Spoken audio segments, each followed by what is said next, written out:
আসসালামু আলাইকুম, কেমন আছেন সবাই? আশা করি অনেক ভালো আছেন। আজকের ভিডিওতে আমরা কথা বলবো এলিমেন্টরের সেকশন স্লাইডার নিয়ে। রাইট নাও আমার ডিসপ্লেতে আপনারা একটা স্লাইডার দেখতে পাচ্ছেন। এটা হলো এলিমেন্টরের সেকশন স্লাইডার। এখানে নর্মালি আমি একটা সেকশন অ্যাড করেছি, যেই সেকশনের ভেতরে আমি ইমেজ দিয়েছি এবং ইমেজগুলো স্লাইডার হচ্ছে। এবং এই স্লাইডারের ভিতরে আপনি অনেক ধরনের ইফেক্ট অ্যাড করতে পারবেন। বর্তমানে আমার আপ এখানে যে প্রথম স্লাইডারটা, এটার ভিতরে আপ ইফেক্ট দেওয়া আছে এবং কেন ইফেক্ট দেওয়া আছে।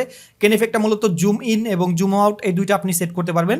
বর্তমানে আমারটা জুম ইন দেওয়া আছে, তাই জুম ইন হচ্ছে। সো আমি যদি একটু নিচে যাই তাহলে আপনি দেখতে পারবেন আরেকটা স্লাইডার আমি এখানে অ্যাড করেছি।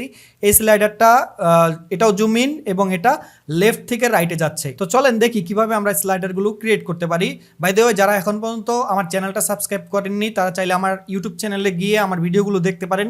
ভিডিওগুলো যদি ভালো লেগে থাকে তাহলে অবশ্যই ভিডিওগুলোতে লাইক দিয়ে দিবেন আর চ্যানেলটা সাবস্ক্রাইব করে আমাকে সাপোর্ট করতে পারেন।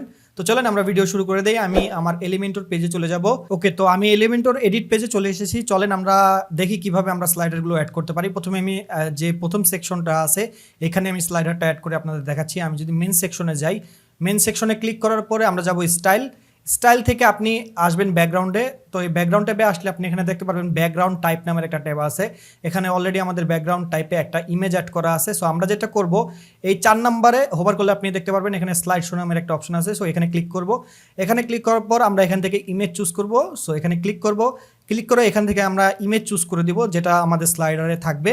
সো আমি কয়েকটা ইমেজ এখান থেকে সিলেক্ট করে দিতেছি। সো সাপোজ এই 3টা ইমেজ আমি চুজ করলাম, কন্ট্রোল ধরে আমি ক্লিক করলাম, তাই এখানে 3টা সিলেক্ট হলো। সিলেক্ট করার পর আমি ক্রিয়েট এ নিউ গ্যালারিতে ক্লিক করলাম। তারপরে এই 3টা ইমেজ এখানে অলরেডি সিলেক্টেড অবস্থায় আছে, আমি ইনসার্ট গ্যালারিতে ক্লিক করলাম। তাহলে এখানে এই ইমেজগুলো অ্যাপ্লাই হয়ে যাবে। তারপরে আপনার এই ইমেজগুলো আপলোড হওয়ার পরে এই অপশনগুলো চলে আসবে।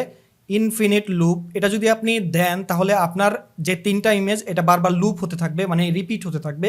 যদি আপনি না দেন তাহলে প্রথমে 3টা হয়ে এটা বন্ধ হয়ে যাবে।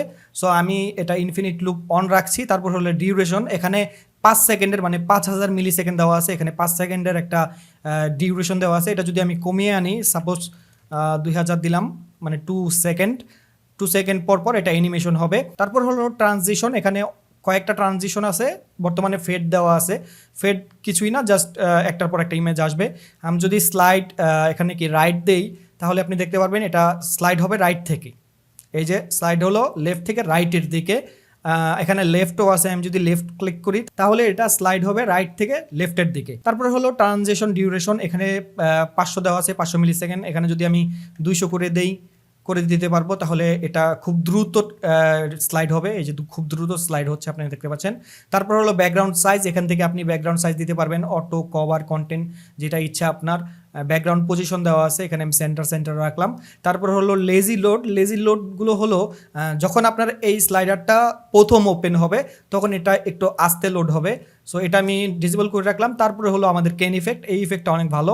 যদি আমরা এটা এনেবল করি তাহলে আপনি দেখতে পারবেন আমাদের এটা কেন ইফেক্ট হিসেবে জুম ইন এবং জুম আউট করার একটা অপশন দিয়ে দিয়েছে। এখানে যদি ডাইরেকশনে আমি ক্লিক করি তাহলে আপনি এখানে দেখতে পারবেন ইন এবং আউট, এর মানে হলো জুম ইন জুম আউট। বর্তমানে এটা জুম ইন ইফেক্ট দেওয়া আছে। আমি যদি জুম আউট দেই তাহলে আপনি দেখতে পারবেন এটা জুম আউট হিসেবে কেন ইফেক্টটা অ্যাড হবে। এই যে খুব সুন্দরভাবে আমি এটার যে ডিউরেশনটা আছে এটা একটু বাড়িয়ে দেই, তাহলে কেন ইফেক্টটা ভালোভাবে বোঝা যাবে। এখন আপনি দেখতে পারবেন এখানে কেন ইফেক্টটা ভালোভাবে বোঝা যাচ্ছে। অনেক সময় আমাদের এরকম স্লাইডারের প্রয়োজন পড়ে, বায়াররা এরকম রিকোয়ারমেন্ট দেয় যে আমার একটা স্লাইডার লাগবে, আমার যে কন্টেন্টগুলো আছে ওগুলো স্টিল থাকবে কিন্তু ব্যাকগ্রাউন্ডে যে ইমেজগুলো থাকবে বা ভিডিওগুলো থাকবে ওগুলো স্লাইড হবে। তো এই ছিল আমাদের আজকের ভিডিওটা দেখে আপনি আপনার মনের পছন্দ মতো বা আপনার ক্লায়েন্টের চাহিদা অনুযায়ী স্লাইডার ডিজাইন করতে পারবেন। সো যদি ভিডিওটা ভালো লেগে থাকে তাহলে অবশ্যই ভিডিওতে লাইক করে দিবেন। দেখা হচ্ছে নেক্সট কোনো ভিডিওতে। সে পর্যন্ত সবাই ভালো থাকবেন, সুস্থ থাকবেন। আল্লাহ হাফেজ।